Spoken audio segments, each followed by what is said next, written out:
ஓம் நமோ நாராயணாய.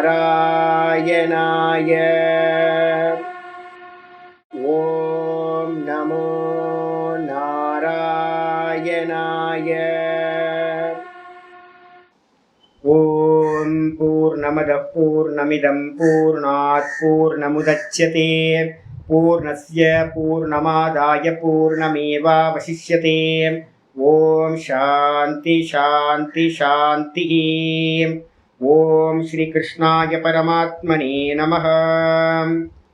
நாராயணம் நமஸ்கிருத்ய நரம் சைவ நரோத்தமம் தேவீம் சரஸ்வதீம் வியாசம் ததோ ஜயமுதீரயேத். ஓம் சுக்லாம்பரதரம் விஷ்ணும் சசிவர்ணம் சதுர்புஜம் பிரசன்னவதனம் த்யாயேத் சர்வவிக்னோபசாந்தயே. வியாசம் வசிஷ்டநப்தாரம் சக்தே பௌத்திரமகல்மஷம் பராசராத்மஜம் வந்தே சுகதாதம் தபோநிதிம். வியாசாய விஷ்ணுரூபாய வியாசரூபாய விஷ்ணவே நமோ வை பிரம்மநிதயே வாசிஷ்டாய நமோ நமः. அவிகாராய சுத்தாய நித்யாய பரமாத்மனே சதைகரூபரூபாய விஷ்ணவே சர்வஜிஷ்ணவே. யஸ்ய ஸ்மரணமாத்ரேன ஜன்ம சம்சார பந்தனாத் விமுச்யதே நமஸ்தஸ்மை விஷ்ணவே பிரபவிஷ்ணவே. ஓம் நமோ விஷ்ணவே பிரபவிஷ்ணவே. ஓம் நாராயணம் மகாஜ்ஞேயம் விஸ்வாத்மானம் பராயணம். நாராயண பரோ ஜோதிராத்மா நாராயண பரः. நாராயண பரம் பிரம்ம தத்வம் நாராயண பரः. நாராயண பரோ த்யாதா தியானம் நாராயண பரः. யச்ச கிஞ்சித் ஜகத் சர்வம் திருஷ்யதே ஸ்ரூயதேபி வா அந்தர்பகிஷ்ச தத் சர்வம் வியாப்ய நாராயண ஸ்திதः. ரிதகும் சத்யம் பரம் பிரம்ம புருஷம் கிருஷ்ண பிங்கலம் ஊர்த்வரேதம் விரூபாக்ஷம் விஸ்வரூபாய வை நமः. ஓம் நாராயணாய வித்மகே வாசுதேவாய தீமஹி தன்னோ விஷ்ணு பிரச்சோதயாத். ஓம் சாந்தி சாந்தி சாந்தி. ஓம் ஸ்ரீ கிருஷ்ணாய பரமாத்மனே நமः. ஓம் ஹரி ஓம். நாராயண நாராயண. நம்ம பார்த்துக்கிட்டு இருக்கிறது விஷ்ணு சஹஸ்ரநாமத்தில் சங்கர பாஷ்யம். நம்ம பார்த்துக்கிட்டு இருக்கிறது 72 பார்த்து முடிச்சிருக்கோம். 70லேருந்து பாராயணம் பண்ணிப்போம். காமதேவ காமபாலஹ காமீ காந்தः கிருதாகமஹ அனிர்தேஷ்ய வபுர்விஷ்ணுः வீரோ நந்தோ தனஞ்சயः. பிரம்மண்யோ பிரம்மகிருத் பிரம்மா பிரம்ம பிரம்ம விவர்தனः. பிரம்மவித் பிராமணோ பிரம்மீ பிரம்மஜ்ஞோ பிராமண பிரியः. மகாக்ரமோ மகாகர்மா மகாதேஜா மகோரகः. மகாக்ரதுர் மகாயஜ்வா மகாயஜ்ஞோ மகாஹவிஹி. இன்னைக்கு பாட்டம் பார்த்தீங்கன்னா ஸ்தோத்திரத்தோட ஆர்டரில் 73வது ஸ்லோகம் பார்க்கணும். சங்கரபாஷ்யத்தோட ஆர்டரில் 86வது ஸ்லோகம். ஸ்தவ்யஸ்தவ பிரியஸ்தோத்ரம் ஸ்தவ்யஸ்தவ பிரியஸ்தோத்ரம் ஸ்துதிஸ்தோதாரண பிரியः ஸ்துதிஸ்தோதாரண பிரியः. பூர்ணः பூரயிதா புண்யः பூர்ணः பூரயிதா புண்யः புண்யகீர்த்திரநாமயः புண்யகீர்த்திரநாமயः. ஸ்தவ்யஸ்தவ பிரியஸ்தோத்ரம் ஸ்துதிஸ்தோதாரண பிரியः பூர்ணः பூரயிதா புண்யः புண்யகீர்த்திரநாமயः. இதுல 11 நாமங்கள் பகவானுக்கு பார்த்தீங்கன்னா இந்த ஸ்லோகத்துல சொல்லப்பட்டிருக்கு. 11 நாமங்கள். இதுல 679வது நாமம் ஸ்தவ்யஹ.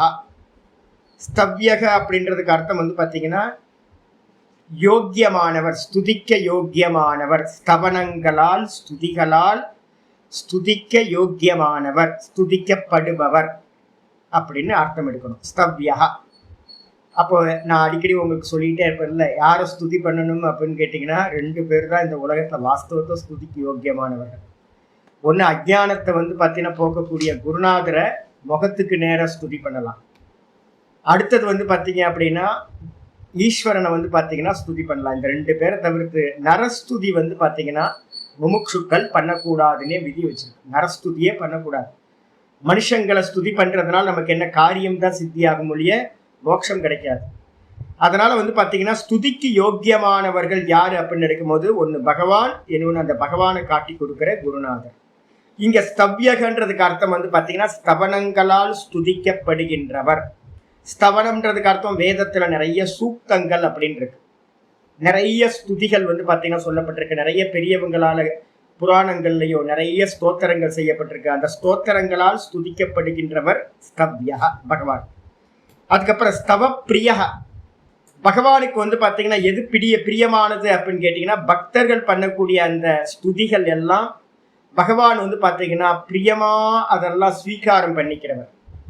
அதனால வந்து பார்த்தீங்கன்னா நம்ம எந்த ஸ்தோத்திரம் சொல்றதா இருந்தாலும் வந்து பார்த்தீங்கன்னா நம்ம பகவானுக்கு ஸ்தோத்திரங்களை நல்லா சொல்லலாம். நம்ம இங்கேயே வந்து பார்த்தீங்கன்னா பின்னாடி வந்து பார்த்தீங்கன்னா உங்களுக்கு ஒரு இது இருக்கு. நம்ம பலஸ்ருதியில பார்த்தீங்க அப்படின்னா ஒன்று இருக்கு.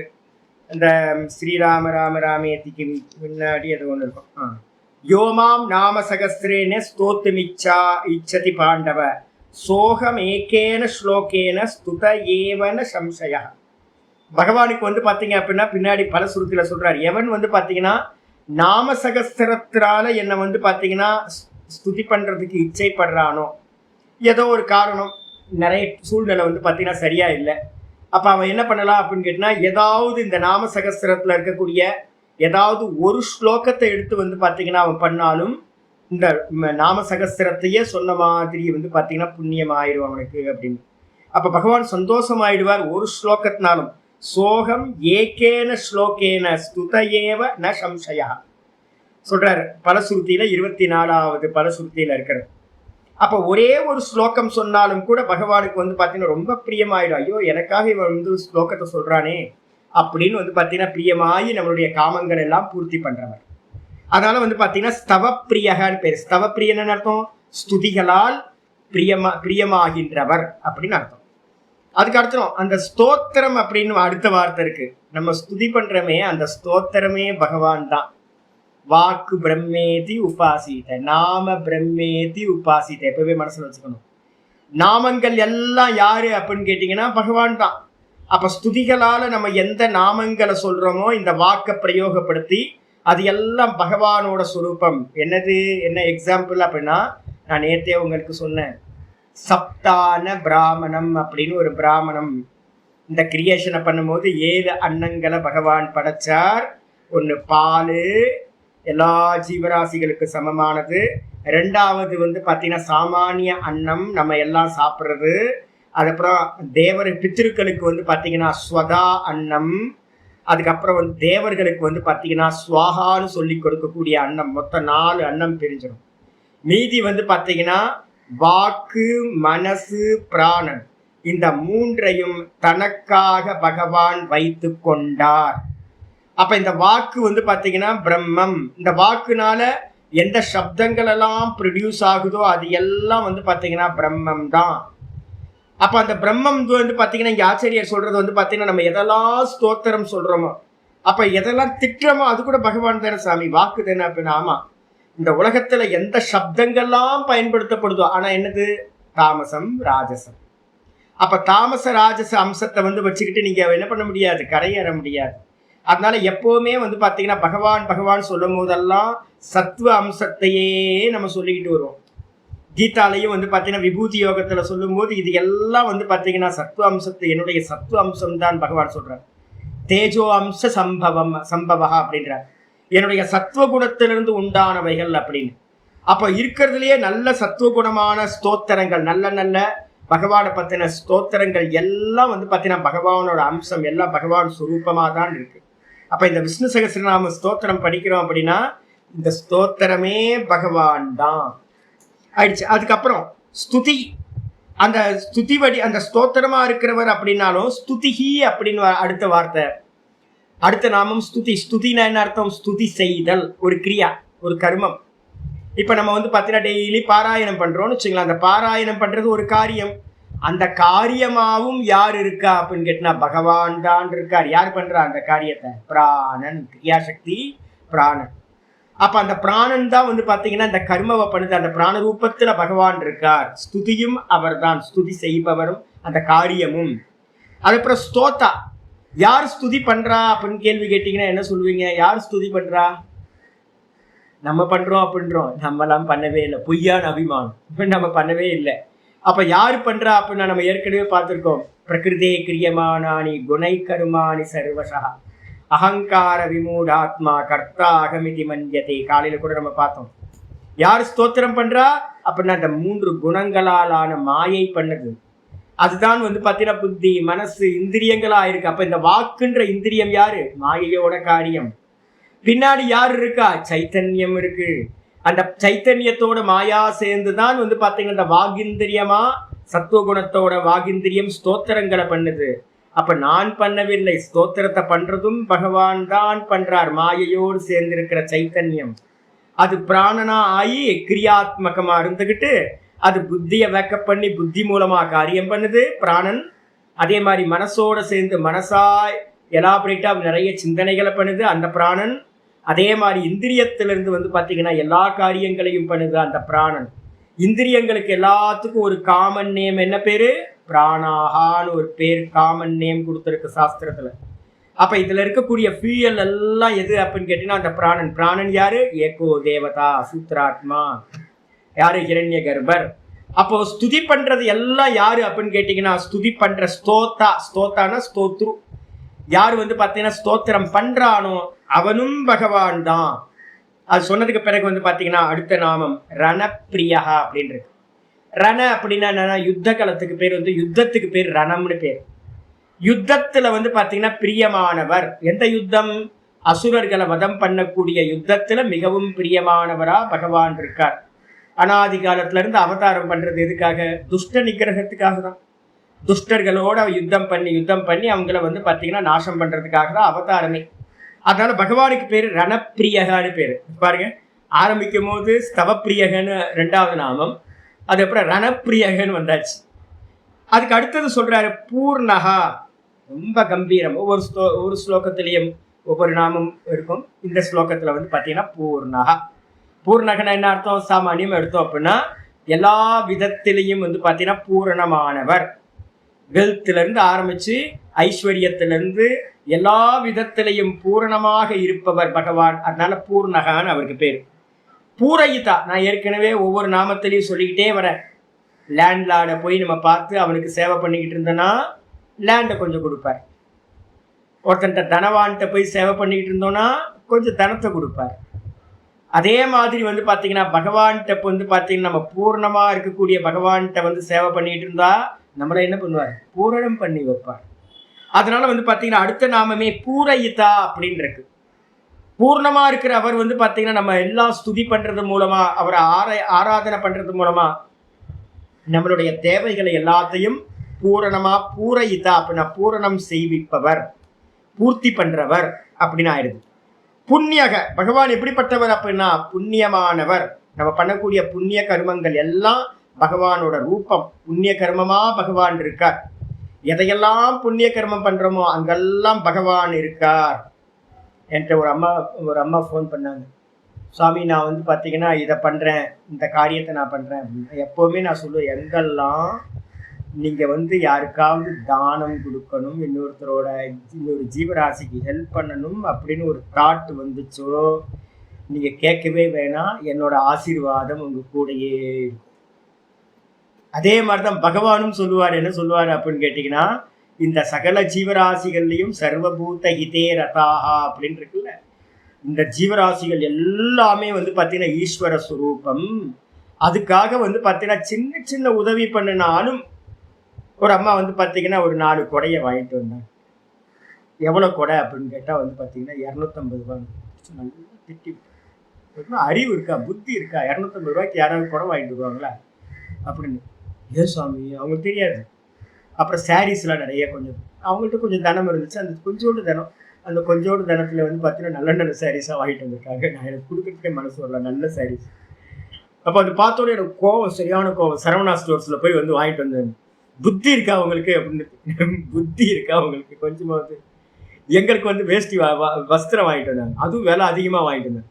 பிடிச்சி நல்லா திட்டுன்னு அவங்க ரொம்ப மனசு வந்து போய் அப்படியே சாமி திட்டாரு அப்படின்னு போயிட்டாங்க. அதுக்கப்புறம் சொன்னேன், இந்த மனசு வாங்கினது தப்புலாம் இல்லை, ஏன்னு கேட்டீங்கன்னா இன்னொருத்தருக்கு கொடுக்கணும்ன்ற ஒரு மனசுக்கு பார்த்தீங்களா, அது ஈஸ்வரத்தன்மை.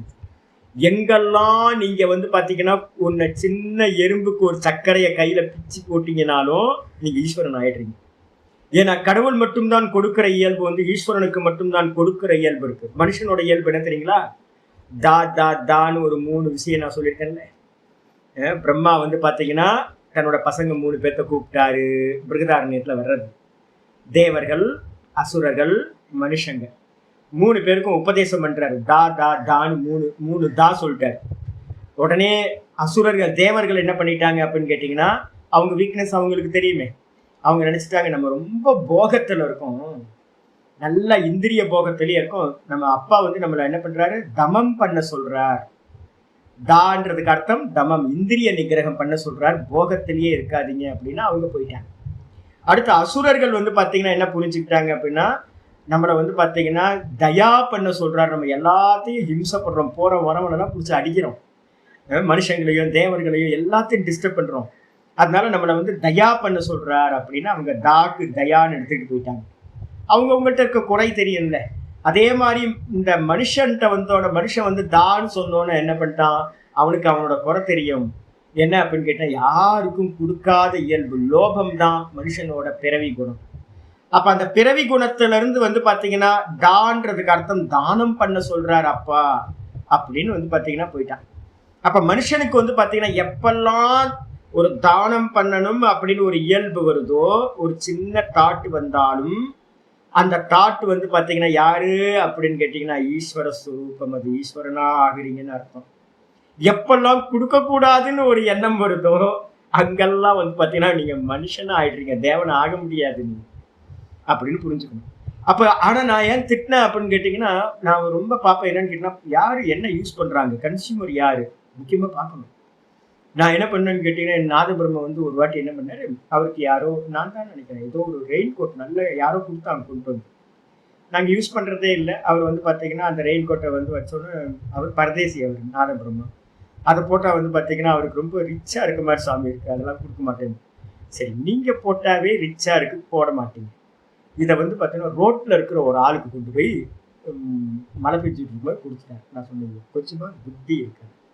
நான் பிடிச்சி நல்லா திட்டி விட்டேன், கொஞ்சமா அறிவு இருக்கா, ஏன் அப்படின்னு. ஏன் சாமி திட்டுறீங்க, சரியில்லையா? கொடுத்தது சரி, ஆனால் அந்த ஆளால் அந்த அந்த ரெயின் கோட்டை யூஸ் பண்ண முடியுமா? ஏன்னு கேட்டிங்கன்னா அது வந்து பார்த்தீங்கன்னா ஒரு ரொம்ப ரிச்சாக இருக்குது. அந்த ரிச்சாக இருக்கிறத வந்து காப்பாற்றி அதை போட்டு அதை வச்சுக்கிற அளவுக்கு அவனுக்கு வந்து பார்த்தீங்கன்னா கூச்சம் வந்துடும், அதை போட மாட்டான். ரோட்ல இருக்க ஒரு பெக்கரா இருக்கிறவங்க வந்து பாத்தீங்கன்னா ஒரு நல்ல காஸ்ட்லியான சேரியை கொண்டு போய் கொடுத்தீங்கன்னா அந்த சேரியை போட்டா என்ன ஆகும்னா ரிச்சா தெரியும், பெக் பண்ண முடியாது யாரும். நீங்க என்ன பண்ணுவீங்க, நானே வந்து பாத்தீங்கன்னா யாருக்காவது தானம் கொடுக்க போறேன் அப்படி நான் பிக்ஷை கொடுக்கறதுக்கு வஸ்திரம் நல்லா இருந்துச்சுன்னா நான் என்ன பண்ணுவோம், ரிச்சா இருக்காங்க வாங்க மாட்டாங்களோ, இவங்க கொஞ்சம் ரிச்சா இருக்காங்களோ, நம்ம தேவையில்லாம கொடுத்து அவங்களை அசிங்கப்படுத்திடக்கூடாது அப்படின்னு நான் போயிடுவேன் நான். அப்ப தானம் கொடுக்கறதுக்கு கூட வந்து பாத்தீங்கன்னா ரொம்ப சென்ஸோட பண்ணணும். நல்ல காரியம் பண்றது கூட நம்ம நினைச்சுக்கிட்டு நல்ல காரியம் எதையாவது பண்ணும் போது அது கெட்டதா மாறிடுறதுக்கு வாய்ப்பு இருக்கு. அதனால வந்து பார்த்து பண்ண அந்த அம்மாவை நல்லா திட்டி விட்டு அனுப்பினேன். ஆனா வந்து பாத்தீங்கன்னா வாஸ்தவம் அது இல்லை.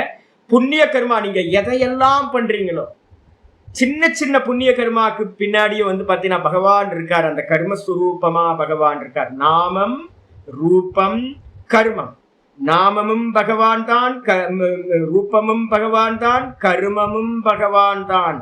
அப்ப அதனால வந்து பாத்தீங்கன்னா புண்ணிய கர்ம ரூபமா பகவான் இருக்கார். அதுக்கு அடுத்தது புண்ணிய கீர்த்தி.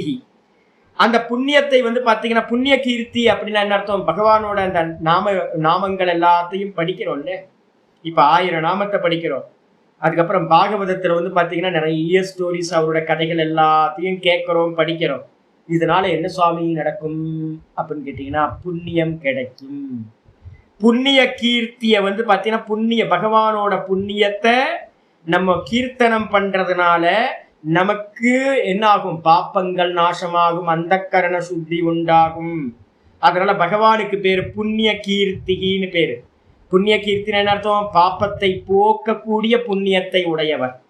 அவருடைய புகழ் எல்லாம் வந்து பாத்தீங்கன்னா புண்ணியத்தை வந்து பாத்தீங்கன்னா நமக்கு புண்ணியத்தை கொடுத்து நம்முடைய பாப்பங்களை நாசம் செய்யக்கூடியது புண்ணிய கீர்த்தின்னு பகவானுக்கு பேர்.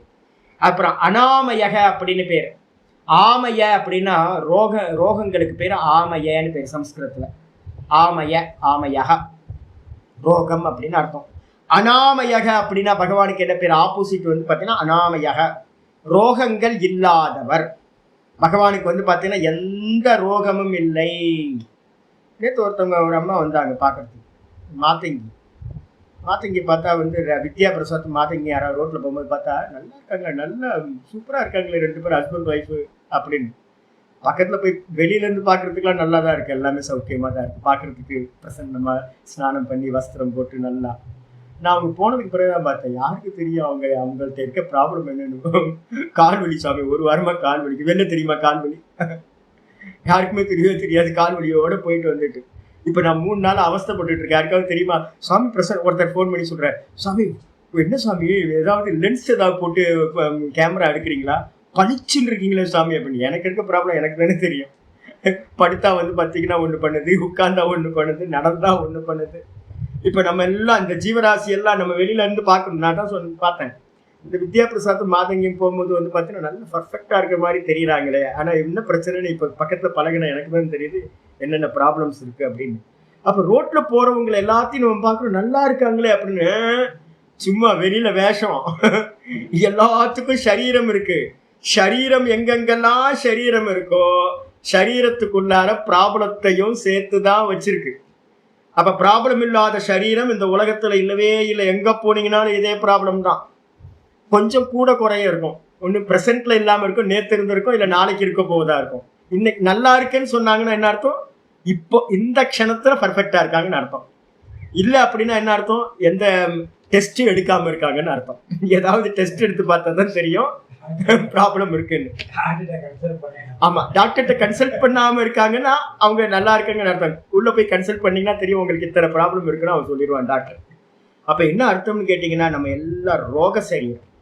பகவான் மட்டும்தான் என்னன்னு கேட்டீங்கன்னா அனாமயக அப்படின்னா என்ன அர்த்தம்? பகவானுக்கு மட்டும்தான் எந்த ஒரு ரோகங்களும் இல்லாதவர் அப்படின்னு சொல்லியாச்சு. அனாமயக முக்கியமான நாமம் அனாமயக. பாஷ்யத்துக்கு வந்துருக்கு. 679வது நாமம் ஸ்தவ்யா. ஸ்தவ்யன் என்ன அர்த்தம்? சர்வைஹி ஸ்தூயதே ந ஸ்தோதா கஸ்ய சித் இதி ஸ்தவ்யா. சர்வைஹி ஸ்தூயதே ஒரு லட்சணம், அது கம்மா போட்டுக்கணும். எல்லாருனாலையும், இந்த உலகத்துல இருக்கிற எல்லாத்தினாலையும் வந்து பாத்தீங்கன்னா ஸ்துதிக்கப்படுகின்றவர். சாந்தோக்கியத்துல வந்து பாத்தீங்கன்னா ஒரு பிரகரணம் இருக்கு. முதல் பிரகரணமே வந்து பாத்தீங்கன்னா முதல் பிரகரணம் இன்னைக்கு முதல் அத்தியாயத்திலேயே வருது. என்ன அப்படின்னா, நாய் இருக்குல்ல, காலையில பாத்தீங்கன்னா சில சமயம் நாய் வந்து பாத்தீங்கன்னா ஓன்னு சூரியனை பார்த்து வந்து பாத்தீங்கன்னா ஊழலிடும். தெரியுங்களா? இன்னைக்கு கிராமத்துலாம் பார்த்தா தெரியும், சிட்டியில தெரியல. கிராமங்கள்லாம் வந்து பாத்தீங்கன்னா காலங்காத்தால வாக்கிங் எங்கேயாவது போனீங்கன்னா அந்த சூரியனை பார்த்து நாய்கள்லாம் வந்து பாத்தீங்கன்னா ஓன்னு ஊழலிட்டு இருக்கும். நம்ம பார்த்தா என்ன அபசகுணமா வந்து பாத்தீங்கன்னா பண்ற என்ன இது அப்படின்னு நம்ம திட்டுவோம். நம்ம யாராவது இறந்து போறாங்களா என்ன ஏதுன்னு தெரியலையா அப்படின்னு. சாந்துக்கிய உபநிஷத் சொல்லுது, அந்த சூரியனை பார்த்து வந்து பாத்தீங்கன்னா சாமகானம் பாடுதான் இந்த நாய், ஸ்துதி பண்ணுதான். நிறைய மழை பெஞ்சிருக்கு, சூரியனை பார்த்து தேங்க்ஸ் பண்ணுதான். நல்லா மழை பெஞ்சிருக்கு, இந்த வருஷம் வந்து பாத்தீங்கன்னா எனக்கு போதுமான அன்னம் கிடைக்கும் அப்படின்னு இந்த சூரியன் வந்து பாத்தீங்கன்னா தன்னுடைய சாமகானத்தினால ஸ்துதி செய்கின்றது அப்படின்னு. பாருங்க, வேதம் வந்து பாத்தீங்கன்னா அப்போ நாய் கூட வந்து பாத்தீங்கன்னா ஸ்துதி செய்கின்றது. நமக்கு தெரியாது இல்ல. காக்கா வந்து பாத்தீங்கன்னா ஸ்துதி பண்றது நமக்கு எப்படி தெரியும்? காக்கா பாஷை தெரிஞ்சாலும் தெரியும். எல்லா ஜீவராசிகளும் பகவானுக்கு வந்து பாத்தீங்கன்னா ஸ்துதி செய்கின்றன. மலையை பார்த்தா வந்து பாத்தீங்கன்னா தெரியும், மழை பெய்யுதுன்னு வச்சுங்களேன், ஜீவராசியிலும் பிரசன்னமா அலையும் தெரியும். அப்படியே என்னப்பா அப்படின்னு கேட்டீங்கன்னா அதுங்களுக்குலாம் சந்தோஷமா மழையை பார்த்து மழை பெஞ்சதுக்கு பிறகு. ஏன் அப்படின்னு கேட்டீங்கன்னா இந்த வருஷம் சுபீட்சமா இருக்கும் தேசம், நமக்கு போதுமான அன்னம் கிடைக்கும் அப்படின்னு ஒரு சந்தோஷத்துல வந்து பாத்தீங்கன்னா பாட்டுலாம் பாடுமா. மேகத்தை பார்த்து வந்து பாத்தீங்கன்னா மயில் வந்து மேகத்தை பார்த்து வந்து பாத்தீங்கன்னா அகவல் செய்யுது, உங்களுக்கு நல்ல தோகையை விரிச்சு ஆடுது. அப்ப என்ன அர்த்தம்? மேகத்தை பார்த்தோன்னா அதுவும் ஸ்துதி பண்ணுதா இருக்கும். அப்ப இந்த உலகத்துல இருக்கிற சர்வ ஜீவராசிகளும் பகவானை வந்து ஸ்துதி செய்கின்றன. சர்வைஹி ஸ்தூயதே ஃபர்ஸ்ட். ஆனா பகவான் யாரையாவது ஸ்துதி பண்றாரா? அப்படின்னு கேட்டீங்கன்னா ந ஸ்தோதா கஸ்யசித்து, அவர் வந்து பாத்தீங்க அப்படின்னா யாரையுமே வந்து பாத்தீங்கன்னா கஸ்யசித்து ஸ்தோதா ந பவதி, பகவான் யாரையும் ஸ்துதி செய்பவராக ஆவதில்லை. அப்படின்னா என்ன அர்த்தம்? அவருக்கு சமமாவும் யாரும் இல்லை, அவருக்கு மேலையும் யாரும் இல்லை. அதனால அவர் வந்து பாத்தீங்கன்னா அவருக்கு இந்த யாரையும் ஸ்துதி செஞ்சு ஆக வேண்டிய காரியமும் பகவானுக்கு இல்லை. அதனால பகவான் யாரையுமே ஸ்துதி செய்வதில்லை. எல்லாமே பகவானை தான் ஸ்துதி செய்கின்றன, ஆனா பகவான் யாரையும் ஸ்துதி செய்வதில்லை. அதனால் அவருக்கு பேரு ஸ்தவ்யக அப்படின்னு பேரு. 680வது நாமம். ஸ்தவப்பிரியகன என்ன சுவாமி அர்த்தம் அப்படின்னு கேட்டீங்கன்னா ஸ்தவனம் அப்படின்னா ஸ்துதின்னு அர்த்தம். அதுல பிரியமாகின்றவர். நம்ம ஸ்துதிக்க வந்து பாத்தீங்கன்னா பகவானுக்கு சந்தோஷம் உண்டா. எப்படி? அதையேவ ஸ்தவப்பிரிய. அதையேவன என்ன அர்த்தம்? கீழே முந்தின இது இருக்குல்ல, அதோட கண்டினியூ பண்ணணும். எல்லாருனாலும் ஸ்துதிக்கப்படுறதுனாலையும் அவருக்கு நிகரா வேற இல்லாததுனால அவர் யாரையும் ஸ்துதிக்காததுனாலையும் பகவானை நீங்க ஸ்துதி பண்ணினீங்கன்னா பகவானுக்கு ரொம்ப பிரியமாக ஆகிவிடும். அதனால பகவானுக்கு பேரு ஸ்தவ பிரியான்னு பேரு. சந்தோஷப்படுவார். அப்பா புரிஞ்சுக்கிட்டானே.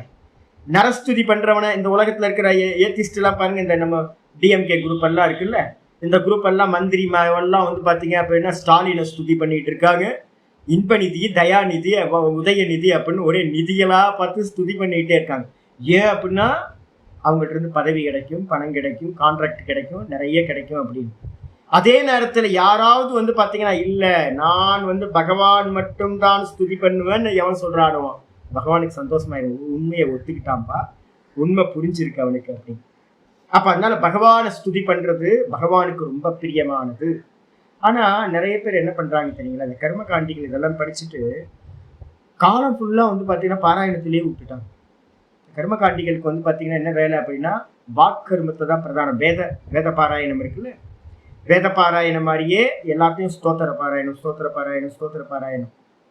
ஃபர்ஸ்ட் எடுத்தோன்னு என்னன்னு கேட்டீங்கன்னா, இந்த ஸ்தோத்திர பாராயணம் எதுக்கு அப்படின்னு கேட்டீங்கன்னா அந்த கரண சுத்தியை கொடுக்கும். மனசு நல்லா புரிஞ்சு.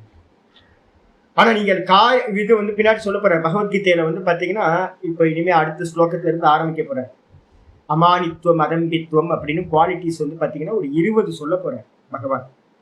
இந்த 20 குவாலிட்டிஸ் வந்து பாத்தீங்கன்னா அதுலயும் அவ்யபிச்சார பக்திலாம் வரப்போகுது. மாறாத பக்தி, குரு சேவை, ஆர்ஜவம், நேர்மை, நிறைய குவாலிட்டிஸ் எல்லாம் சொல்ல போறாரு. 20 குவாலிட்டி சொல்ல போறாரு.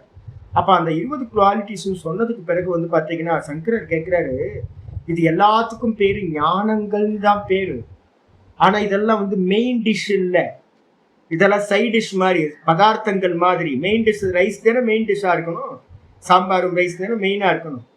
அப்ப வந்து பாத்தீங்கன்னா வெறும் சைட் டிஷ்ஷை வச்சுட்டு வந்து பாத்தீங்கன்னா நீங்க மெயின் டிஷ்ஷை வந்து பரிமாறாம விட்டுட்டீங்கன்னா நம்ம காத்துக்கிட்டே இருப்போம்ல, என்னப்பா சாதம் இன்னும் வரல, சாம்பார் இன்னும் வரல அப்படின்னு காத்துக்கிட்டு இருப்போம்ல, எதை சாப்பிட்ற சைட் டிஷ்ஷை சாப்பிட்டுட்டு இருக்கு வயிறு நிறையுமா? அதே மாதிரி வந்து பாத்தீங்கன்னா நம்ம பண்ணக்கூடிய கர்மங்களா இருக்கட்டும், உபாசனைகளா இருக்கும், ஸ்தோத்திரமா இருக்கட்டும், இல்ல ஆராதனைகளா, அபிஷேக ஆராதனைகளா இருக்கட்டும், இது எல்லாம் வந்து பாத்தீங்க அப்படின்னா அந்த ஞானத்தை அடையறதுக்கான சககாரி சாதனங்கள். மனசுல நல்லா புரியும். பாஷிக்கார யூஸ் பண்ண போறாரு, நீங்க 13வது சாப்டர்ல பார்க்க போறீங்க. சககாரி சாதனங்கள். ஒரு ஸ்தோத்திரத்தை சொல்லிட்டு வந்து பாத்தீங்கன்னா நாங்க என்ன பண்ணுவோம் அப்படின்னா ஆத்ம தியானம் போறதுக்கு முன்னாடி ஒரு சின்னதா ஸ்டெப்பா போவோம். என்னென்ன ஸ்டெப்ஸுக்கு போறது அப்படின்னு கேட்டோன்னா, எடுத்தோன்னே வந்து பாத்தீங்க அப்படின்னா ஒரு சின்ன பூஜை ப்ரிப்பரேஷன் பண்றதுக்கு முன்னாடி மெதுவா வந்து பாத்தீங்கன்னா ப்ரீ ப்ரொடெக்ஷன் இருக்குல்ல, அந்த சுவாமிக்கு பண்ற பூஜைக்கு முன்னாடி சில காரியங்கள். மெதுவா போய் ஸ்லோகத்தை சொல்லிக்கிட்டே போய் பூவை பறிக்கிறது, கொஞ்சம் ஜலத்தை எடுத்துட்டு வர்றது, சுத்தப்படுத்துறது, ஒவ்வொன்றா தயார்படுத்தும் போதே வந்து பார்த்தீங்கன்னா சுவாமியோட நாமத்தை சொல்லிக்கிட்டே எல்லா காரியத்தையும் பண்ணுறது. அதுக்கப்புறம் உட்கார்ந்து என்ன பண்ணுறது, சுவாமிக்கு அபிஷேக ஆராதனை பூஜையை பண்ணுறது. பூஜை பண்ணும்போதே வந்து பார்த்தீங்கன்னா கூடயே ஸ்தோத்திரங்களையும் சொல்லிக்கிட்டே பூஜை பண்ணுறது. அப்போ காயா வாச்சா வந்துடுது. அதுக்கப்புறம் இந்த ரெண்டுத்தையும் பண்ணி முடிக்கும் போது உங்களுக்கு என்ன ஆகும் தெரியுங்களா, அந்த ஆராதனையினாலையும் ஸ்தோத்திரத்தினாலையும் வாக் சுத்தியும் சரீர சுத்தியும் இந்த ரெண்டும் கிடைச்சதுக்கு பிறகு இந்த ரெண்டும் குவைட் ஆயிடும். அப்படி குவைட் ஆயிட்டு நீங்க உட்கார்ந்து ஜபம் பண்ணினீங்க அப்படின்னா என்ன ஆனந்தமா மனசு ரொம்ப ஏகாகிரத்துக்கு போகும். அந்த தியானம் நல்லா வந்து பார்த்தீங்கன்னா ஜபத்தை பண்ணி முடிச்சோட, ஜபம் என்ன சொல்லியிருக்கேன், தாரணான்னு பேரு, ஜபம் பண்றது. தாரணையை பண்ணி முடிச்சதுக்கு அப்புறம் வந்து பார்த்தீங்கன்னா நல்லா ஒரு தியானத்துக்கு போனீங்க அப்படின்னா, மனசை குவிச்சு ஏதாவது ஒரு சிந்தனையை பண்ணினீங்க அப்படின்னா அது நல்ல முறையில் உங்களுக்கு சித்தியாகும். அதுக்கப்புறம் வந்து பார்த்தீங்கன்னா கிளாஸ்க்கு போனீங்கன்னா என்ன ஆகும், நான் வந்து ரிஷிகேஷில் இருக்கும்போது எங்கள் சுவாமி வந்து பார்த்தீங்கன்னா எனக்கு ஒரு உபாசனா வந்து பார்த்தீங்கன்னா சொல்லி கொடுத்தார். ஒரு பூஜையும் ஒரு நாம ஜபமும் எனக்கு வந்து பார்த்தீங்கன்னா ஒரு நாமம் சொல்லி கொடுத்தாரு. அதை வச்சு ஈஸ்வரனுக்கு சிவலிங்கத்துக்கு பூஜை பண்ணுறது. சந்தியா பண்ணுவோம், சந்தியாவில் பிராணாயாமம் வந்துடும், சந்தியாவில் ஜபம் வந்துடும், சந்தியா நித்திய கர்ம அனுஷ்டானம். சந்தியா பண்ணி முடிச்சோன்னா ஒரு சின்ன ஃபயர் ரிச்சுவல் சமிதாதானம்னு ஒன்று இருக்கும், அது பண்ணி முடிச்சிடணும். அது முடிச்சதுக்கு அப்புறம் அது ஒரு பேக்கேஜ் ஓரமாக வச்சுட்டு பூஜைக்கு வந்து பார்த்தீங்கன்னா சிவ பூஜை வந்து நித்தியம் சிவ பூஜா ஒரு 144 வில்வத்திரால் அர்ச்சனை பண்ணி சுவாமிக்கு திரவியங்கள்லாம் வச்சு நல்லா ஆராதனை பண்ணி வேக வேகமாக நடக்கும். கூடையே ருத்ரம் சமக்கம் பஞ்ச சூக்தம் இதெல்லாம் பாராயணம் பண்ணி ஒரு அபிஷேகம் பண்ணி முடிச்சோன்னே என்ன ஆகும், இது எல்லாம் ஆனதுக்கு பிறகு மனசு எப்படி தெரியுமா இருக்கும், அப்படியே இருக்கும், சொச்சமாக இருக்கும். அதுக்கப்புறம் வந்து பார்த்தீங்கன்னா அந்த காயத்ரி உபாசனம் அப்படின்னு ஒரு மெடிடேஷன் இருக்கு. சாந்தோக்கியத்தில் இருக்கிறது, பிருகதாரண்யத்தில் இருக்கு. அந்த மெடிடேஷனை பண்ண ஆரம்பிச்சா உலகமே மறந்து போயிடுது. என்னன்னு கேட்டிங்கன்னா, ஏன் அப்படின்னா, எப்படி ஏன் சுவாமி அப்படின்னா, டைரக்டா அந்த காயத்ரி உபாசனத்தை பண்ணால் என்ன ஆகும்னா ஒரு பெரிய போராட்டம் பண்ணி தான் நம்ம வந்து பார்த்தீங்கன்னா செட்டில் ஆகிறதுக்கு டைம் எடுக்கும். இதே நீங்கள் வந்து பார்த்தீங்கன்னா ப்ராப்பராக வந்து பார்த்தீங்கன்னா ஒரு பூஜை, ஒரு ஜபம், ஒரு ஆராதனம், ஒரு ஸ்தோத்திர பாராயணம் இதெல்லாம் பண்ணிட்டு நீங்கள் உபாசனைக்கு மானசீக உபாசனைக்கு வந்தீங்கன்னா க்ஷண நேரத்தில் வந்து பார்த்தீங்கன்னா ஏகாகிர சித்தத்துக்கு போய் நீங்கள் பாட்டுக்கு செட்டில் ஆகிடும். அதுக்கப்புறம் கரெக்டாக அதை முடிச்சுட்டு வந்து பார்த்தீங்கன்னா நேராக கிளாஸுக்கு வரும்போது எனக்கு என்னென்னா இந்த ஸ்ட்ரீட்டில் நடந்து போகிறதே தெரியாது. 1 கிலோமீட்டர் டிஸ்டன்ஸ், 1.5 கிலோமீட்டர் டிஸ்டன்ஸ் என்ன ஆகும்னு கேட்டிங்கன்னா நம்ம வந்து வானத்தில் பறக்கிற மாதிரியே இருக்கும். ஏன்னா அந்த அந்த ஸ்லோகம் வந்து பார்த்தீங்கன்னா அந்த ஸ்லோகம் அந்த பூஜை மெத்தட் அந்த காயத்ரி உபாசனைலாம் அது மாதிரி தான். வெறும் பிராணனை பற்றின உபாசனம் அப்படியே பறக்கிற மாதிரியே தெரியும், சரீரம் இருக்கா இல்லையானே தெரியாது. அப்படியே போய் உட்கார்ந்தோன்னா கிளாஸில் சாமி சொல்கிறதுக்கு எதுக்குமே ரியாக்ஷனே இருக்காது. எல்லாம் ஓப்பனாக அந்த கதவெல்லாம் ஓப்பன் பண்ணி விட்ட மாதிரி இருக்கும். வெறுமனே அப்படியே எல்லாம் உள்ளுக்குள்ளார போகும், வேறு எதுவும் இல்லை. என்ன ஏது என்ன நடக்குதுன்னே தெரியாது, பாடத்தில் கூட என்ன நடக்குதுன்னு தெரியாது. வெறும் விட்னஸாக மட்டும் வந்து பார்த்தீங்கன்னா அலோவ் பண்ணிட்டு மட்டும் இருக்கு. சாமியோட சப்தங்கள் உள்ளே போகட்டுன்றது மட்டும் அலோவ் பண்ணுறது. இப்போ என்ன அர்த்தம் ஆகுதுன்னு கேட்டிங்கன்னா, காயா வாச்சா மனசா புத்தியா நமக்கு இன்ஸ்ட்ருமெண்ட்டில் எல்லாத்துக்கும் ஸ்டெப்பாக போய் எல்லாத்துக்கும் தீனி கொடுக்கணும்.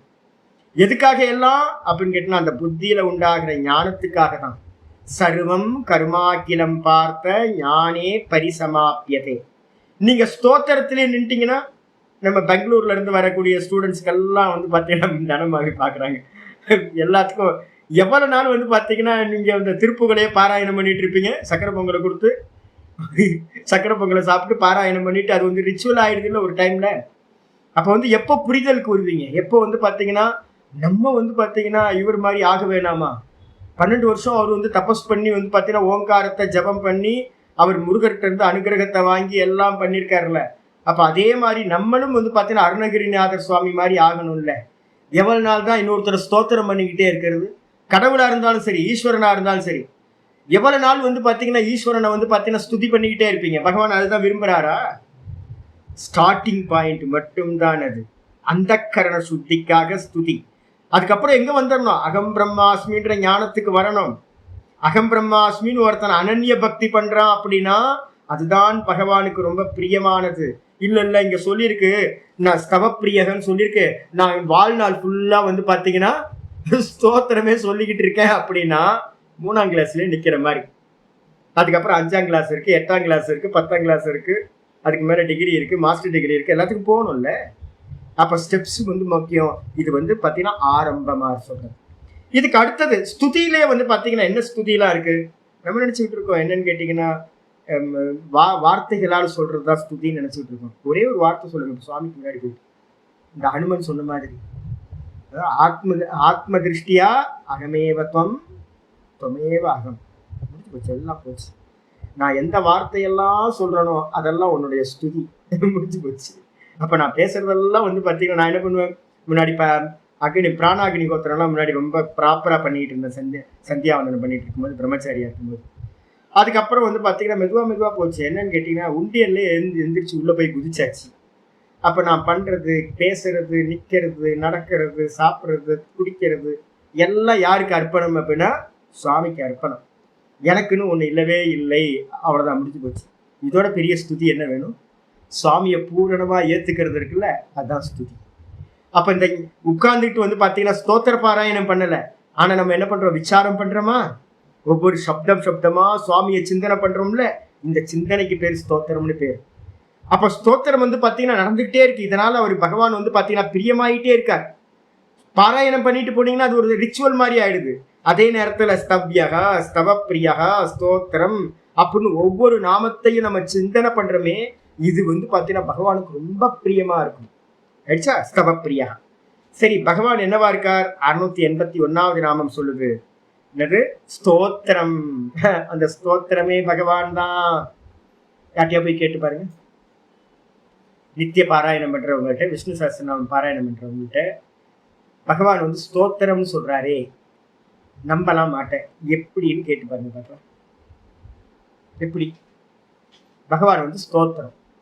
பகவான் எப்படிங்க ஸ்தோத்திரம் ஆவாரு அப்படின்னு கேட்டீங்க அப்படின்னா, சாந்தோக்கியத்துல வந்து பார்த்தீங்கன்னா முதல் உபாசனையே வந்து பார்த்தீங்கன்னா உத்கீத பிராண பிரணவ உபாசனை அப்படின்னு ஒரு உபாசனை ஆரம்பிக்கும். இந்த உலகத்திலேயே வந்து பார்த்தீங்கன்னா சிறந்தது எது அப்படின்னு கேட்டீங்கன்னா வேதங்கள். 3 வேதங்கள், ரிக், யஜு, சாம வேதம். 3 வேதங்கள்ல எது சிறந்தது அப்படின்னு கேட்டா என்ன சொல்லுவீங்க? எந்த வேதம் சிறந்தது? எப்படி சொல்றீங்க? பகவத்கீதையில பகவானே சொல்ற, நான் வேதங்களில் சாம வேதமாயிருக்க அப்படின்னு பகவானே சொல்ற. அப்ப 4 வேதங்களும் பெருசு வந்து பார்த்தீங்கன்னா சிறந்தது சாம வேதம். சாம வேதத்துல எது பெஸ்ட் அப்படின்னு கேட்டீங்க அப்படின்னா உத்கீத சாமம் அப்படின்னு ஒரு சாமம். அந்த உத்கீத சாமத்துல வந்து பார்த்தீங்கன்னா எது உயர்ந்தது அப்படின்னு கேட்டீங்கன்னா, அந்த உத்கீதத்துல பிரணவத்தை சொல்றது ரொம்ப உயர்ந்தது. அப்ப வந்து பாத்தீங்கன்னா அந்த உத்கீதம்னா என்ன சுவாமி அப்படின்னு கேள்வி வரும்போது, உத்து கீத அப்படின்னு அது பிரிப்போம். உத்கீத அப்படின்னு அந்த சாமத்துக்கு பேர் உத்கீதன்னு பேர். அந்த உத்கீதன்றது என்ன அப்படின்னு கேட்டீங்கன்னா, பிராணனுக்கு பேர் தான் உத்கீதன்னு பேர். சாமகானம் பாடுறீங்கல்ல, ஓ ஆ ஓ அகமன்னம் அகமன்னம் அகமன்னாத அகமன்னாத அப்படின்னு ஒரு சாமகானம் பாடுறோம்னு வச்சுக்கோங்க. ஓ ஆ ஓ ஆ.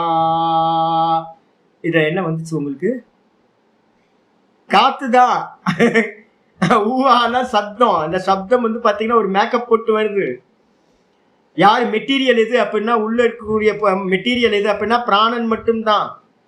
அப்ப வேதத்திலையும் வந்து பாத்தீங்கன்னா மேல ஒரு வேஷம், அந்த பிராணனுக்கு மேல வேதம்ன்ற ஒரு வேற ஒரு சப்தம். இப்ப நம்ம பேசுறது ஒரு சப்தம். இந்த சப்தங்கள் எல்லாம் பிராணனோட மாஸ்க். உள்ள இருக்கிறது என்னது? வெறும் பிராணன் மட்டும்தான். அப்ப நீங்க யூஸ் பண்ற எல்லா சப்தங்களும் வந்து பாத்தீங்க அப்படின்னா பிராணன். அப்ப வந்து பகவான் என்னவா இருக்காருன்னா சமஷ்டி பிராணனா இருக்கார். அவர்தான் எல்லா ஜீவராசிகள்லையும் பிராணனா இருந்து டைலூஷன் ஃபார்முக்கு மனசாகி, மனசுல இருந்து வந்து பாத்தீங்கன்னா வாக்கா வெளிப்படுகின்றார். மனசா இருக்கும் போது அவர் தாட்டா இருக்கார். அவரோட ஒரிஜினல் ஃபார்ம் வந்து பாத்தீங்கன்னா பிராணனா, சுவாசமா, ஜீவனமா இருக்கார். அந்த உள்ளுக்குள்ள இருக்க பிராணன் தான் மனசாய், மனசுதான் வந்து வாக்கா மாறுது. அப்ப நம்ம ஸ்தோத்திரத்துல இருக்கிறது என்னன்னு கேட்டீங்கன்னா பிராணன் மட்டும்தான், வேற எதுவுமே இல்லை. அப்ப வந்து பாத்தீங்கன்னா பகவான் தான் ஸ்தோத்திரம். இப்ப ஓங்காரத்தை சொல்றீங்க, யார் ஓங்காரம் அப்படின்னா ஓங்காரம் அந்த பிராணன் தான். அதனால வந்து நம்ம என்னெல்லாம் சப்தம் சொல்றோமோ அந்த சப்தங்கள் எல்லாத்துக்கும் வந்து பாத்தீங்கன்னா மெட்டீரியல் காசு என்னது? நான் சொல்றேன் பூரி அப்படின்றேன். பூரினா என்ன, சப்பாத்தினா என்ன, என்ன வேணா வச்சுங்க. உள்ள இருக்கிறது பேஸ் என்னது? கோதுமை மாவு. முடிஞ்சு போச்சா? அதுக்கு வந்து பாத்தீங்கன்னா பூரி சொல்லுங்க, சப்பாத்தி சொல்லுங்க, பரோட்டா சொல்லுங்க, ஆலு பரோட்டா சொல்லுங்க, எது வேணா சொல்லிக்கங்க. அது பேஸ் மெட்டீரியல் என்னது? மாவு, ஆட்டா. அதே மாதிரி வந்து பாத்தீங்கன்னா நீங்க உலகத்துல எத்தனை சப்தங்கள் யாரு வேணாலும் பயன்படுத்துங்க, அந்த சப்தத்தோட மூல காரணம் எது அப்படின்னா, மூல மெட்டீரியல் எது அப்படின்னா இந்த பிராணன். அப்ப அதனால பிராணனா யார் இருக்கா அப்படின்னா ஹிரண்ய கர்ப்பர் பிராணஸ்வரூபி. அவர் தான் வந்து பாத்தீங்கன்னா ஸ்தோத்திரமா இருக்கின்றார். அதான் புரிஞ்சுக்கணும். பாஷிகர் சொல்றார், ஏன ஸ்தூயத்தே தத்து ஸ்தோத்திரம்.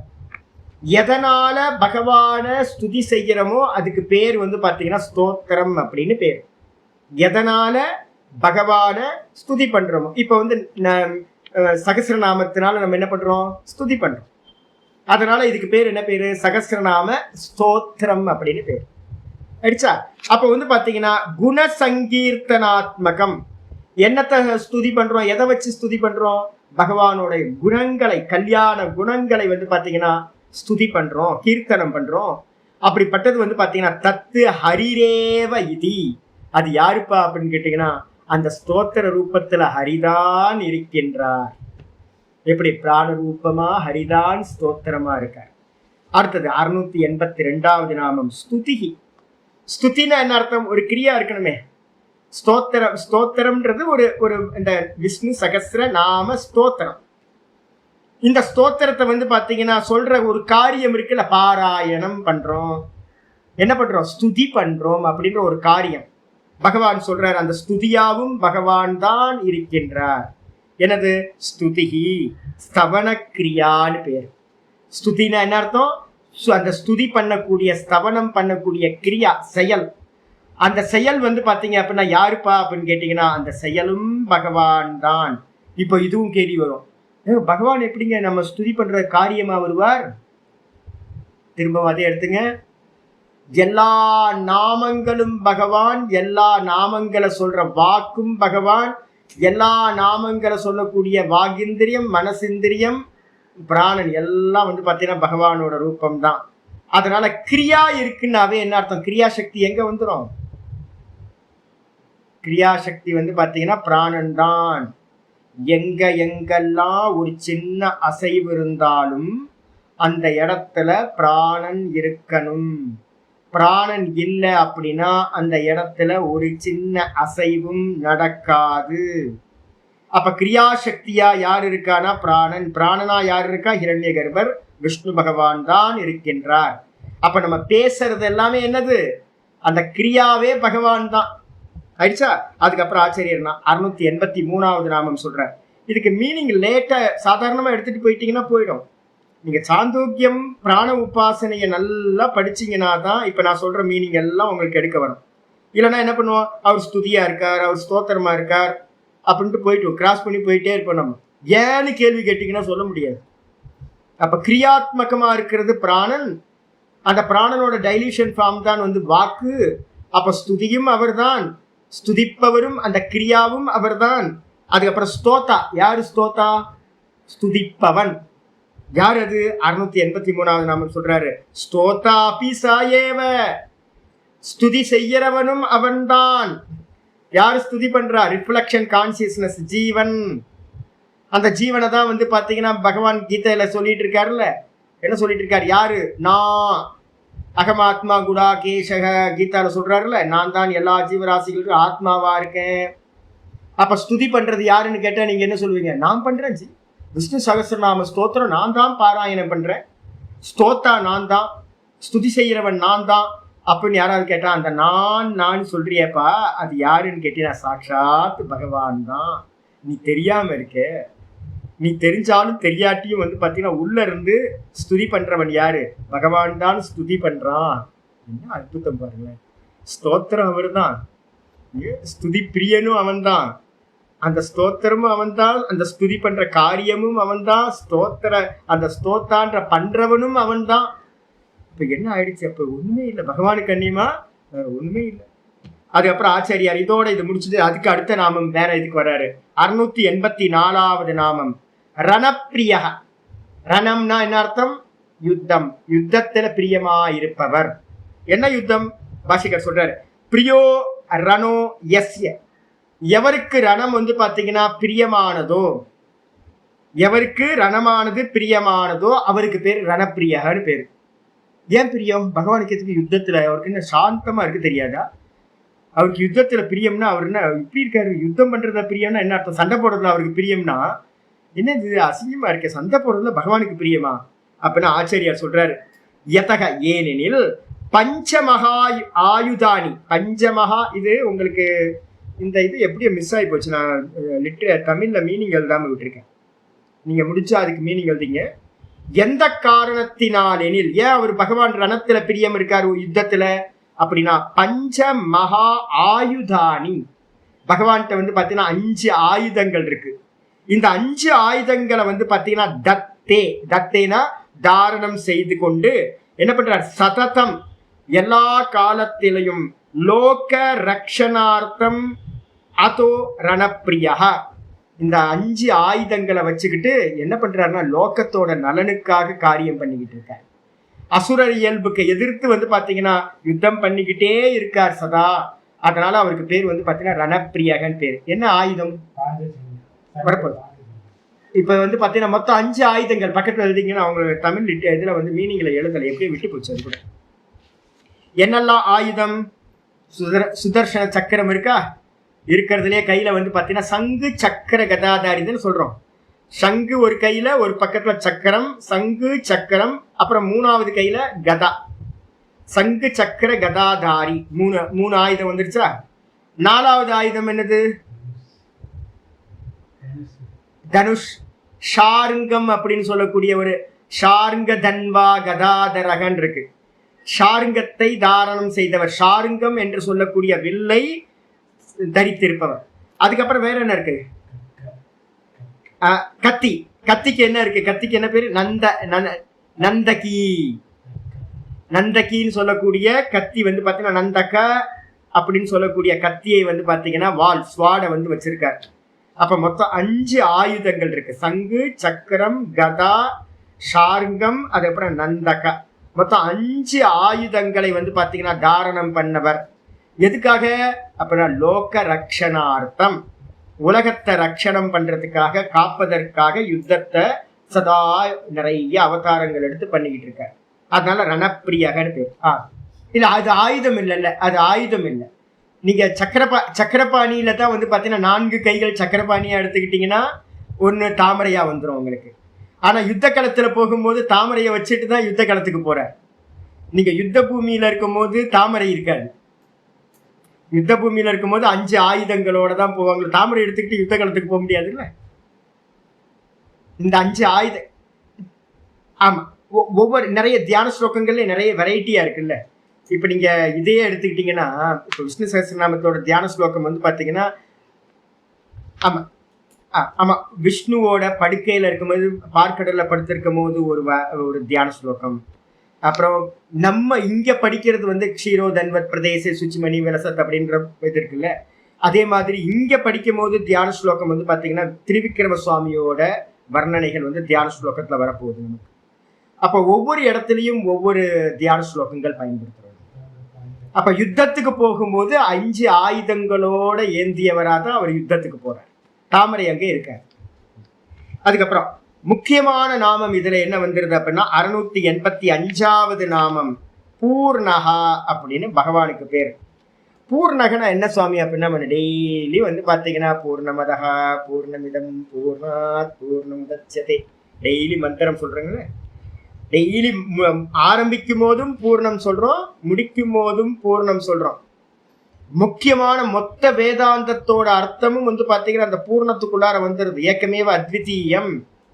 பூர்ணம்னா என்ன அர்த்தம்னு கேட்டீங்கன்னா, இருக்கிறது ஒன்னே ஒன்று இருந்தாதான் சர்வமா, அது ஒன்று இருந்தாதான் அது பூரணம்னு அர்த்தம். வேற ஏதாவது கொஞ்சமாவது வேற ஏதாவது இருந்தா என்ன ஆயிடும்? 99% பகவான், 1% வந்து பாத்தீங்கன்னா வேற ஏதோ இருந்துச்சுன்னா என்ன ஆயிடும்? அது அபூர்ணமாயிடும்ல. பூர்ணம்னா என்ன அர்த்தம்? 100% இருந்தாதான் அதுக்கு பேர் பூரணம் அப்படின்னு பேர். அப்ப 100%க்கு கம்மியா இருக்கவே இருக்காது. அப்ப பகவான் எப்படிப்பட்டவர் அப்படின்னா ஏக்கமேவ அத்விதீயம், அதுதான் பூரணம். எப்படி சுவாமி பூர்ணம் சொல்றீங்க அப்படின்னு கேட்டீங்கன்னா, பூர்ணமதஹ பூர்ணமிதம் பூர்ணாத் பூர்ணமுதச்யதே. முக்கியமான மந்திரத்துல வந்து பாத்தீங்கன்னா இந்த கிரியேஷன் ஆரம்பிக்கிறதுக்கு முன்னாடி, எப்ப கிரியேஷன் ஆரம்பிக்கிறது? ஃபில்ம் ஆரம்பிக்கிறதுக்கு முன்னாடி ஸ்கிரீன் இருந்துச்சு. ஸ்கிரீனை பார்க்கும்போது என்னது அரைகுறையா இருந்துச்சா இல்லை ஃபுல்லா இருந்துச்சா ஸ்கிரீனு? அப்படின்னா ஃபுல்லா ஸ்கிரீன் இருந்துச்சு, வெள்ளையா ஸ்கிரீன் இருந்துச்சு. அதுக்கப்புறம் ஃபில்ம் போட ஆரம்பிச்சாச்சு. ஃபில்ம் போடும்போது அரைகுறையா தெரிஞ்சுதா ஃபில்ம், இல்லை வந்து ஃபுல் ஸ்க்ரீன்லேயும் ஃபில்ம் தெரிஞ்சுதா? ஃபில்ம் வந்து பார்த்தீங்கன்னா ஃபுல் ஸ்க்ரீன்லேயும் தெரிஞ்சுது. அப்போ படம் ஆரம்பிக்கிறதுக்கு முன்னாடியும் அந்த ஸ்க்ரீன் பூர்ணமாக இருந்துச்சு. படம் ஓடிக்கிட்டு இருக்கும்போது, அந்த ஃபில்ம் ஓடிக்கிட்டு இருக்கும்போது அந்த ஃபில்ம்னால அதுக்கு ஏதாவது குறை வந்துச்சு அந்த ஃபில்மு அந்த ஸ்க்ரீனுக்கு? ஸ்க்ரீனுக்கு எந்த குறையும் இல்லை. அப்போ வந்து பார்த்தீங்கன்னா அந்த ஸ்க்ரீன் வந்து ஃபில்ம் ஓடிக்கிட்டு இருக்கும் போதும் ஃபுல்லாக பூர்ணமாக தான் இருக்கு. திரும்ப அந்த ஃபில்ம் வந்து எண்டு கார்டு போட்டு முடிச்சிட்டாங்க. இப்போ என்ன போச்சு? ஸ்க்ரீனுக்கு ஏதாவது குறை வந்துச்சா? அப்பவும் ஸ்க்ரீன் என்னவா இருக்கு? பூர்ணமாகவே இருக்கு. அப்போ 3 காலத்திலையும் வந்து பார்த்தீங்கன்னா பூரணமாக ஸ்க்ரீன் எப்படி இருக்கோ அதே மாதிரி வந்து பார்த்தீங்கன்னா இந்த தத்துவம் வந்து பார்த்தீங்கன்னா எப்படி இருக்கு? இந்த பிரம்ம தத்துவம் பியூர் கான்சியஸ்னஸ்க்கு மேலே இந்த ஜீவ ஜெகத்து வந்து பார்த்தீங்கன்னா உண்டாச்சு. இந்த ஜீவ ஜெகத்து உண்டாகிறதுக்கு முன்னாடி இருந்தது பூரணம். பூரணம் அதக கிரியேஷனுக்கு முன்னாடி இருந்த பூரணம், அது பூர்ணமாவே பிரம்ம தத்துவம் இருந்துச்சு. பூர்ணமதக பூர்ணம் இதம். இப்போ நீங்க ஜீவ ஜெகத்தை பார்த்துக்கிட்டு இருக்கும்போது ஃபில்ம் ஓடிக்கிட்டு இருக்கு. இப்போ இந்த ஃபில்ம் ஓடிக்கிட்டு இருக்கும்போது கூட இந்த நான் அப்படின்ற பேஸா இருக்கிற ஸ்கிரீன் மாதிரி இருக்கிற அந்த தத்துவம் பூர்ணமா தான் இருக்கு. இந்த ஜீவ ஜெகத்து என்ன நடந்தாலும், எப்படி போனாலும், யுத்தம் நடக்குது, அது நடக்குது, இது நடக்குது, எவ்வளோ நடக்குது, எந்த ஒரு சின்ன விஷயத்திலையும் அந்த ஸ்கிரீன் பாதிக்காம இருக்கிற மாதிரி இந்த நான் அப்படின்ற பிரம்ம தத்துவம் பூரணமா இருக்கு. எந்த ஒரு குறையும் அதுக்கு இல்லவே இல்லை. இதம் பூர்ணம். இப்ப காரிய பிரம்மம்னு பேரு இதுக்கு பேரு. இந்த காரிய பிரம்மம் கூட வந்து பாத்தீங்கன்னா பூர்ணமா தான் இருக்கு. இது எங்க இருந்து வந்துச்சு? அந்த முன்னாடி ஒண்ணுமே இல்லாம இருந்த அந்த பூரணத்திலிருந்து வந்துச்சு. காரண பிரம்மம்னு பேரு. காரண பிரம்மம் பூரணம், காரிய பிரம்மமும் பூரணம். இப்ப இருக்கும் போதும் பூரணம் தான். நீங்க ஆபரணங்களை பண்ணதுக்கு பிறகு கூட தங்கம் எப்படி இருக்கு? தங்கம் தங்கமாவே தான் இருக்கு. அதுக்கு ஒரு கொஞ்சம் கூட குறையே இல்லை. சரி, இந்த ஃபில்ம் எல்லாம் முடிஞ்சு போனதுக்கு பிறகு திரும்ப ராத்திரிக்கு போவோமே. ராத்திரிக்கு போகும்போது அங்க என்ன இருந்துச்சு? வெறும் காரண ரூபமா பூர்ணம் மட்டும் மிச்சம் இருந்துச்சு. பூர்ணாத் பூர்ணம் உதச்சதே பூர்ணசிய பூர்ணமாதாய பூர்ணம் ஏவ அவசிஷது. பூரணத்திலிருந்து பூரணம் உண்டாயிற்று. அந்த பூரணத்தை எடுத்த பிறகு கூட வந்து பாத்தீங்கன்னா மீதம் பூரணம் மட்டுமே மீதம் இருக்கின்றது. ஃபில்மை வந்து பாத்தீங்கன்னா ஃபில்ம் ஆரம்பிக்கிறதுக்கு முன்னாடி பூரணம், அந்த ஸ்கிரீன்ல தான் வந்து பாத்தீங்கன்னா அந்த ஃபில்ம் வந்து பாத்தீங்கன்னா தெரிஞ்சுது. ஃபில்ம் தெரியும் போதும் அது பூரணம். அந்த ஃபில்ம் வந்து பாத்தீங்கன்னா நின்று போனதுக்கு பிறகும் ஸ்கிரீன் மட்டும் பூரணமா தான் இருக்கும். அதே மாதிரி இந்த ஜீவ ஜகத்துன்ற காரிய பிரம்மம் பூர்ணத்திலிருந்து வந்துச்சு. பூர்ணத்திலிருந்து வந்து பாத்தீங்கன்னா எடுத்த பிறகு கூட வந்து பாத்தீங்கன்னா இது பூர்ணமா தான் இருக்கும். அப்ப அந்த பிரம்மத்துக்கு என்ன பேரு? பூர்ணகான்னு பேரு. முக்கியமான இது சொல்லியாச்சு. இதுக்கப்புறம் வந்து ஆச்சாரியார் சொல்றார் பூர்ணத்தை பத்தி யோசிக்கணும். ஒரு வீடியோ வந்து நம்மளது இருக்கு. பூர்ணமதக மந்திரத்துக்கு வந்து பிளேலிஸ்ட்ல போனீங்க அப்படின்னா ஒரு 1.25 மணி நேரம் 1.5 மணி நேரத்துக்கு ரொம்ப டீட்டெயிலா வந்து பாத்தீங்கன்னா போட்டிருக்கோம். இந்த கைத்துல பாம்பு பாக்குறீங்கல்ல, அந்த எக்ஸாம்பிளும் அங்க சொல்லியிருக்கு. கைத்துல வந்து பாத்தீங்கன்னா பாம்பு எங்க இருந்து வந்துச்சு? கைத்துல தான் வந்துச்சு. அந்த கைத்துல நீங்க பாம்பு பார்க்கும்போது வந்து பாத்தீங்கன்னா பூரணமா பாத்தீங்களா இல்ல அரைகுறையா பாத்தீங்களா? எவ்வளவு சைஸு கயிறோ அவ்வளவு சைஸுக்கு பாம்பு தெரியும். இல்ல பாதி கயிறு பாம்பு பாதி பாம்பு தெரிஞ்சுதா? பாதி கயிறு பாதி பாம்பு தெரிஞ்சா எவ்வளவு நல்லா இருக்கணும். வேற ஆயிடுவோம்ல, நம்ம பொய்ன்னு தெரிஞ்சிடும். பூரணமா கயிறு ஃபுல்லா பாம்பு தெரியுது நமக்கு. எவ்வளவு லென்த்து, எவ்வளவு விட்டு இருக்கோ, எவ்வளவு தடிமனா இருக்கோ, திக்கா இருக்கோ, அது ஃபுல்லா பாம்பை நம்ம பார்க்கணும். அந்த பாம்பு எங்க இருந்து வந்துச்சு அப்படின்னு கேட்டீங்கன்னா அந்த பூரணமா இருக்கிற கயிறுல இருந்து பாம்பு வந்துச்சு. லைட்டை கொண்டு வந்து பார்க்கும்போது அந்த பாம்பு என்ன பண்ணிச்சு? ஓடி போச்சு. அந்த ஓடி போன பிறகு கூட அந்த கயிறு எப்படி இருக்கு? பூரணமாவே இருக்கு. அப்ப வந்து பாத்தீங்க அப்படின்னா நடுவுல வந்துட்டு போனது என்ன அப்படின்னு கேட்டீங்கன்னா ஜீவ ஜகத்துன்னு சொல்லக்கூடியது பாம்பு மாதிரி பொய். அப்ப வந்து பாத்தீங்கன்னா இந்த பொய்யா இருக்கிற ஜீவ ஜகத்து இருக்கும்போது கூட அந்த பகவான் கான்சியஸ்னஸ் எப்படி இருக்கு? பூர்ணமா தான் இருக்கு. கயிறுக்கு தெரியவே தெரியாது. கயிறுக்கு மேல எனக்கு மேல ஒருத்தன் பாம்பு பார்க்கறான் அப்படின்றது தெரியவே தெரியாது. பாம்பு பார்த்து பயப்பட்டான், அதுக்கப்புறம் பாம்பு ஓடி போச்சு அப்படின்றதும் அதுக்கு தெரியவே தெரியாது. கயிறு எப்பவுமே கயிறா இருக்கு. அதே மாதிரி இந்த பிரம்ம தத்துவம் எப்படி இருக்கு அப்படின்னா சதா பூரணமாவே இருக்கு. அதுல எந்த காலத்திலையும் குறை என்பது கொஞ்சம் கூட உண்டாகவே இல்லை. ஏன் அப்படின்னா அதுக்கு மேல நம்ம பார்க்கக்கூடிய இந்த ஜீவ ஜெகத்தெல்லாம் குறையுள்ளது எல்லாம் வாஸ்தவத்துல இல்யூஷன் அப்படின்னு புரிஞ்சு பாஷத்துக்கு வந்துருங்க. அடுத்தது ஆச்சாரிய சொல்றாரு, பூர்ணம்னா என்ன அர்த்தம்? ஆமா, மண்ணி சட்டிப்பான நிறைய தங்கம் எல்லா எக்ஸாம்பிளையும் இதுல கொண்டு வந்துடலாம். அதுக்கப்புறம் ஆச்சாரிய சொல்றாரு பாஷ்யத்துல, சகலைஹி காமைஹி சகலாபிஹி சக்திபிஷ்ட சம்பன்னக இதி பூர்ணஹா.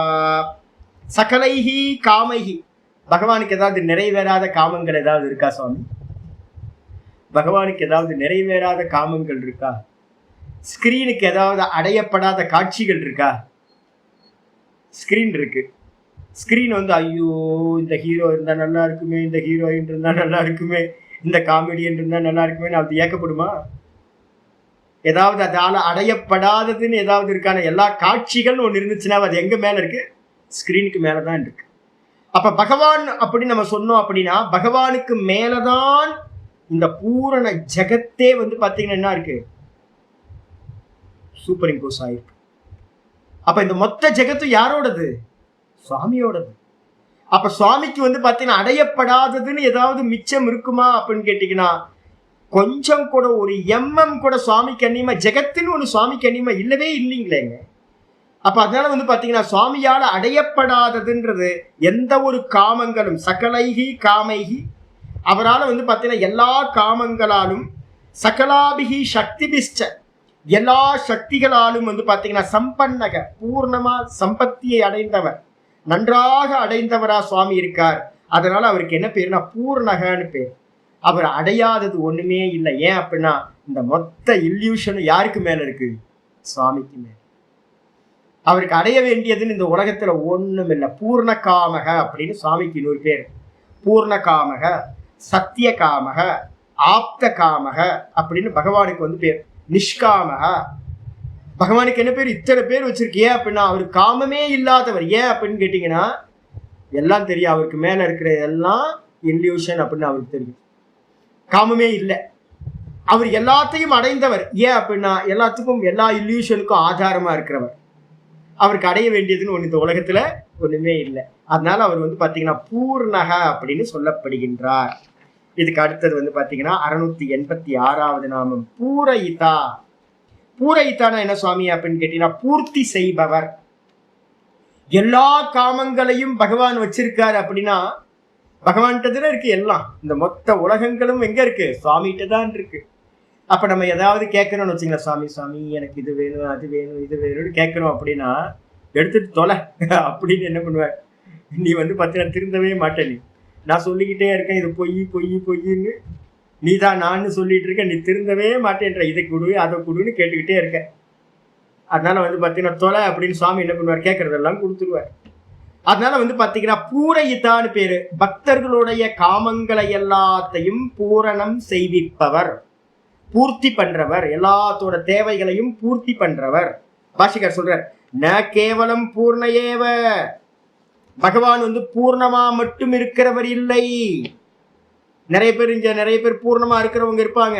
ஆனா அவங்க பூர்ணமா இருக்கிறதுனால எந்த லாபமும் வந்து மற்றவங்களுக்கு இருக்காது. அப்ப பூர்ணமா இருந்தா பகவான் பூர்ணம் மட்டும் இல்ல, அவர் என்ன பண்றாருன்னா பூரயிதாச்ச சர்வேஷாம் சம்பத்பிகி, இந்த உலகத்துல இருக்கிற எல்லாத்துக்கும் அவர்கிட்ட இருக்க வெல்த்தை வச்சு என்ன பண்றாரு அப்படின்னா பூரணம் பண்றார். கேட்டதெல்லாம் கொடுத்து கொடுத்து கொடுத்து என்ன பண்றாரு? எல்லாத்தையும் பூர்த்தி பண்றவரா இருக்கார். மற்றவங்களையும் பூர்ணம் பண்றவரா அவர் இருக்கார். அப்ப எல்லாத்தோடைய தேவைகளையும் பூர்த்தி பண்றவரா பகவான் இருக்கார். சர்வேஷாம், எல்லாத்துக்கும், சம்பத்பிகி, இந்த உலகத்துல இருக்க வெல்த்துக்களை வச்சுக்கிட்டு பூரயிதா, பூரணம் பண்றவரா இருக்கிறதுனால பகவானுக்கு பேரு பூரயிதான்னு பேர். அப்புறம் 687வது நாமம் புண்ணியகா. புண்ணியகன என்ன சுவாமி அர்த்தம் அப்படின்னா ஸ்துதி மாத்திரேன கல்மஷானி க்ஷபயதி இது புண்ணியகா. நல்லா தெரிஞ்சுங்க, இந்த புண்ணியகன்றதுக்கு அர்த்தம் என்னது? ஸ்மிருதி மாத்திரேன, பகவான ஸ்மரணம் பண்ணிக்கிட்டே இருக்கணும். காலையில எந்திரிச்சதுல இருந்து நாராயண நாராயண நாராயண லாஸ்ட் வரைக்கும், தூங்குற காலம் வரைக்கும் அவனோட பேரை சொல்லிக்கிட்டே இருக்கணும், ஸ்மிருதி பண்ணிக்கிட்டே இருக்கணும். போகும்போது வரும்போது சுவாமியை நினைச்சுக்கிட்டே இருக்கணும். இதை பண்ணிக்கிட்டே இருக்கிறதுனால என்ன நடக்கும் சுவாமி அப்படின்னு கேட்டீங்கன்னா ஸ்மிருதி மாத்திரேன நினைத்த மாத்திரத்தில். பகவான நினைக்க நினைக்க நினைக்க உள்ள நமக்கு டேங்க்ல வந்து நிறைய என்ன பண்ணிருக்கோம், வாசனைகளை சேவ் பண்ணி வச்சிருக்கோம், லௌகிகமான வாசனைகள். இந்த வாசனைகள் எல்லாத்தையும் ஒவ்வொரு முறை நம்ம பகவானை ஸ்மரணம் பண்ணும் போது எரேசரது உள்ள இருக்கக்கூடிய வாசனைகளை எல்லாத்தையும் சுத்திகரணம் பண்ணக்கூடிய எரேசரா இருந்துகிட்டு அது என்ன பண்ணுது, கல்மஷானி க்ஷபயதி இதி. உள்ளுக்குள்ளா இருக்க கல்மஷங்கள், நிறைய கெட்ட அழுக்கு இருக்கு, நிறைய பொல்யூஷன் இருக்கு, அதை எல்லாத்தையும் வந்து பாத்தீங்கன்னா க்ஷபயதி இதி புண்ணியா, நாசம் பண்றவரா இருக்கார் பகவான். எப்படி, நினைச்ச மாத்திரத்தில். அதுக்காக தான் இத்தனை வந்து சனாதன தர்மத்துல பாகவதம், மகாபாரதம், பகவத்கீதை, புராணங்கள், 18 புராணங்கள். எதுக்கு அப்படின்னா சதா காலமும் காலையில இருந்து நினைச்சுக்கிட்டே இருக்கு, ஏதோ ஒரு விதத்துல பகவானை நினைச்சுக்கிட்டே இருக்கு. உள்ளுக்குள்ளார இருக்கிறதெல்லாம் நாசமாகட்டும், கல்மஷங்கள்லாம், ஞானத்துக்கு அதிகாரியா ஆயிட முடியும். அதனால பகவானுக்கு என்ன பேருனா புண்ணியகன்னு பேர். 688வது நாமம் புண்ணிய கீர்த்திகி. புண்ணிய கீர்த்தின்னு என்ன அர்த்தம், புண்ணியா கீர்த்திர் அஸ்ய, புண்ணியமான கீர்த்தியை உடையவர். கீர்த்தின்னு அர்த்தம் புகழ், யசஸ்ன்னு பேரு. மிகவும் புண்ணியமான புகழை உடையவர். நமக்கு வந்து புகழ் உடையவர் அப்படின்னு எடுத்துக்கிட்டீங்கன்னா என்னது, இந்த கிங்ஃபிஷர் மல்லைய, என்ன மல்லையா அவர் பேரு, விஜய் மல்லை. ஆமா, விஜய் மல்லையா கூட தான் ஊர் ஃபுல்லா, இந்தியா ஃபுல்லா ஃபேமஸ். அவருக்கு புகழா இல்லை. ஆக்ட்ரஸ் எல்லாம் வந்து பாத்தீங்கன்னா எவ்வளவு புகழ் உள்ளவங்களா இருக்காங்க. ஆக்ட்ரஸ் நிறைய ஆக்ட்ரஸ் எல்லாம் இருக்காங்க. சாராய வியாபாரி ஏகப்பட்ட பேர் ஃபுல்லா ஃபேமஸா இருக்கான். அப்ப அதுக்காக வந்து பாத்தீங்கன்னா அவங்க எல்லாம் புண்ணிய கீர்த்தியா அப்படின்னு கேட்டீங்கன்னா புண்ணிய கீர்த்தியில பாப்ப கீர்த்தின்னு பேர் அவங்களுக்கு எல்லாம் பேர். உலகத்துல இருக்கவங்க எல்லாம் பாப்ப கீர்த்தி. அவங்கள நினைச்சாவே பாப்போம், நினைச்சாவே பாப்பம் வந்துடும். பாருங்க, ஏதாவது யூடியூப் எடுத்து அவங்கள பத்தின விஷயத்த நம்ம பார்த்தாவே மனசு வந்து சஞ்சலப்படுது. அதே நேரத்துல வந்து பாத்தீங்கன்னா சாமியோட ஒரு படம் வந்துச்சுனாவே மனசு சாந்தமாயிடுது. சாமியோட ஏதாவது ஒரு சச்சங்கம் வந்துச்சுன்னா சாந்தமாயிடுது. அப்போ என்ன அர்த்தம்னு கேட்டீங்கன்னா புண்ணியமான மனசாந்தியை கொடுக்கக்கூடிய புகழை உடையவரா பகவான் இருக்கிறதுனால புண்ணிய கீர்த்திகின்னு பேர். அதுக்கப்புறம் ஆச்சரிய சொல்ற, எத்தக ஏனெனில் புண்ணியம் ஆவகதி அஸ்ய கீர்த்திகி நிருணாம் இது புண்ணிய கீர்த்திகி.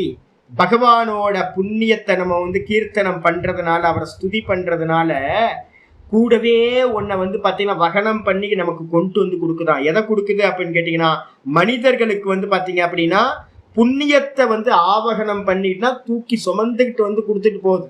நீங்க அவரை கீர்த்தனம் பண்ண பண்ண பண்ண, அவரை ஸ்துதி பண்ண பண்ண பண்ண நமக்கு வந்து ஆட்டோவா நமக்கு புண்ணியம் கிடைச்சிக்கிட்டே இருக்கு.